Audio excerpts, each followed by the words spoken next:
بسم اللہ الرحمن الرحیم۔ خیر خواہی ایسی صفت ہے کہ اس کے بغیر انسانیت کا تصور ادھورا ہے۔ خیر خواہی نہ صرف انفرادی بلکہ اجتماعی فطرت کا بھی مظہر ہے۔ ہر مذہب، ہر معاشرہ اور فلسفے کی بنیاد ہے۔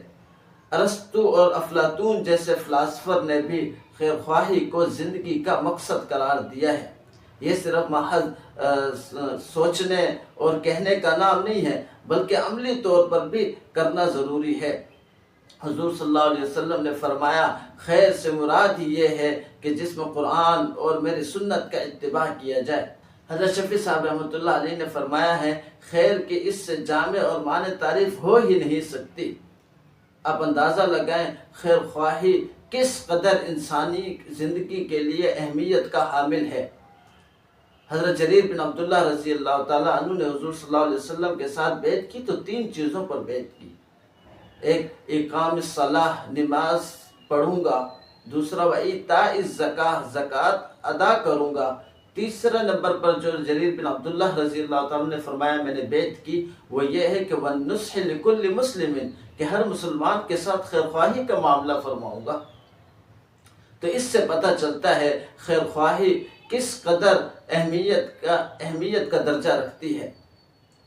ایک اور روایت میں حضرت تمیم داری رضی اللہ تعالیٰ عنہ کی روایت ہے کہ رسول اللہ صلی اللہ علیہ وسلم نے فرمایا، الدین النصیحہ۔ تو صحابہ کرام رضوان اللہ تعالیٰ علیہم اجمعین نے پوچھا کہ لمن؟ فرمایا للہ ولکتابہ ولرسولہ ولائمۃ المسلمین، او کما جاء فی الحدیث۔ اس سے پتہ چلتا ہے کہ خیر خواہی ایک ایسی صفت ہے کہ اس میں پورا مکمل دین اور مکمل شریعت آ گئی۔ حضرت جریر بن عبداللہ رضی اللہ تعالیٰ عنہ کا ایک واقعہ مجھے یاد آتا ہے، وہ یہ ہے کہ چونکہ النصح لکل مسلمین کی بیعت تو کر چکے تھے، تو ایک موقع پر ایسا ہوا کہ اپنے غلام سے کہا کہ جاؤ میرے لیے گھوڑا لے کر آؤ۔ تو غلام گیا اور بھاؤ تاؤ کی 300 درہم پر گھوڑا لے کر آ گئے۔ تو حضرت جریر بن عبداللہ رضی اللہ تعالیٰ عنہ نے پوچھا کہ کتنے کا گھوڑا لائے ہو؟ تو غلام نے کہا کہ میں 300 درہم کا گھوڑا لے کر آیا ہوں۔ جب گھوڑے کا مالک بھی ساتھ میں آیا تو جریر بن عبداللہ رضی اللہ تعالیٰ عنہ نے فرمایا، کیا میں 400 درہم نہ دے دوں؟ تو انہوں نے کہا کہ آپ کی مرضی پر موقوف ہے۔ تو پھر فرمایا کہ 500 درہم نہ دے دوں؟ اسی طرح 100 بڑھاتے گئے، یہاں تک کہ 800 درہم کا وہ گھوڑا لیا۔ تو لوگوں نے پوچھا کہ یہ آپ نے کیا معاملہ کیا ہے، جبکہ آپ کو 300 درہم کا وہ گھوڑا مل رہا تھا، آپ نے 300 کے بجائے 800 درہم میں وہ گھوڑا کیوں خریدا؟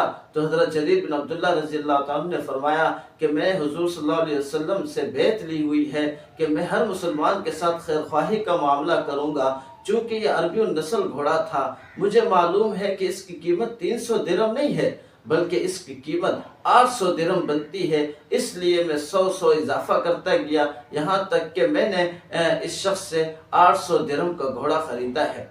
کس قدر عظیم اور کس قدر بہترین مثال حضرت جریر بن عبداللہ رضی اللہ تعالیٰ عنہ کی یہ ملتی ہے۔